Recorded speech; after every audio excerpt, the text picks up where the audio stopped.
May nahanap kaming budget-friendly hole-in-the-wall spot dito sa BGC, located sa lower ground floor ng Juan Bonifacio High Street Mall. Ito ang Food District. Madaming choices dito pero dito pa din kami sa favorite namin, Jamaican Patty, cheesy beef pinatubo at cheesy beef ang in-order namin, 75 pesos each. Very crunchy ang crust, super flaky at first bite pa lang panalo na agad yung blend ng spices at beef.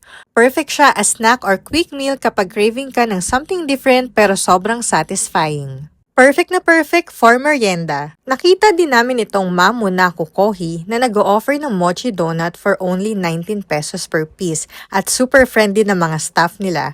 Sobrang chewy at soft sa loob, hindi siya tulad ng regular donut, may kakaibang texture na super fun kainin. Naalala ko dito yung Mr. Donut sa Japan. Very rich but not too sweet, kaya nakaka-addict talaga. Strawberry at Bavarian flavor pala ang in-order namin. Thank you for watching. See you on our next video.